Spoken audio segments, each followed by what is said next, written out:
Bonjour, aujourd'hui nous allons parler de comment pouvoir démarrer votre livre. Vous avez votre idée, elle est très belle, vous voulez écrire votre livre et vous vous demandez comment commencer. Je vous donne aujourd'hui 3 astuces pour pouvoir y arriver. Il s'agit donc de réfléchir, de résumer et de commencer. Réfléchir d'abord. Il faut que vous puissiez vous asseoir et que vous vous demandez où est-ce que vous êtes en train d'aller. Cela passe d'abord par le choix du genre que vous voulez aborder. Est-ce que c'est un roman que vous voulez écrire? Est-ce que c'est un recueil de nouvelles? Est-ce que c'est une pièce de théâtre?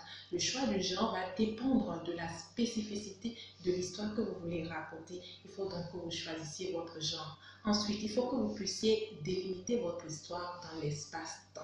Il faut que vous choisissiez l'époque à laquelle votre histoire se déroule ou les époques auxquelles votre histoire se déroule. Est-ce que c'est pendant la préhistoire? Est-ce que c'est pendant la période révolutionnaire au Bénin par exemple? Il faut que vous sachiez précisément à quelle époque votre histoire se déroule.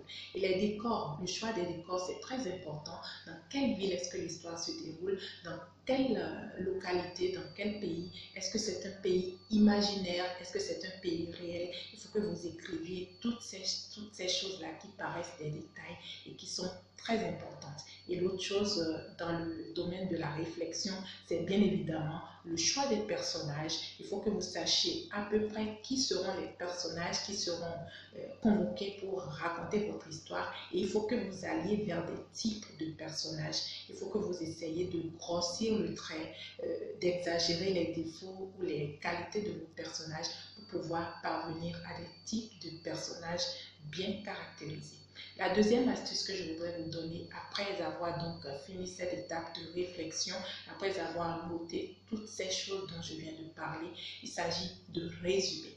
Essayez de résumer votre histoire. Essayez en un paragraphe de savoir avec précision les péripéties qui vont jalonner votre histoire. Essayez de commencer par le début, l'exposition, et voyez progressivement les faits qui vont se dérouler jusqu'à la fin de la relation de votre histoire. Donc, essayez de résumer votre livre, même si on sait qu'après, par la suite, des personnages pourraient s'imposer à vous et vous obliger à des redirections.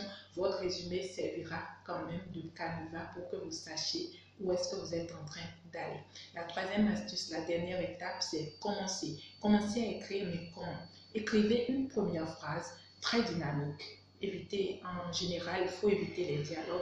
Il faut que ce soit une première phrase qui parle par exemple de la ville où votre histoire va se dérouler, d'un quartier de ville dans lequel votre histoire va se dérouler. En tout cas, essayez d'écrire une première phrase et que cette première phrase soit très bien soignée. N'hésitez pas à la relire plusieurs fois, même à haute voix, pour voir le rythme de cette phrase.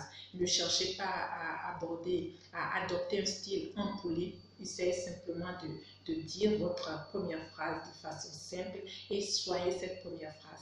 Et ensuite, passez au premier paragraphe. Il faut également que ce soit quelque chose de dynamique parce que justement, cette première phrase et ce premier paragraphe, c'est l'exposition de votre livre, c'est ce qui va accrocher le lecteur et qui va lui donner envie de continuer à vous lire. Donc, n'hésitez pas à soigner réellement ce début de votre livre. Pour finir, je vous conseille de visualiser vos personnages. Il faut que vous ayez l'impression de pouvoir les voir. Il faut que lorsque vous rencontrez quelqu'un dans la rue qui ressemble à l'un de vos personnages, que vous puissiez avoir l'impression de rencontrer vos personnages. Et c'est cela qui va faire que vous saurez avec exactitude le physique de votre personnage ou de vos personnages et que les lecteurs pourront également vous suivre dans vos délires. Ce sera tout pour aujourd'hui.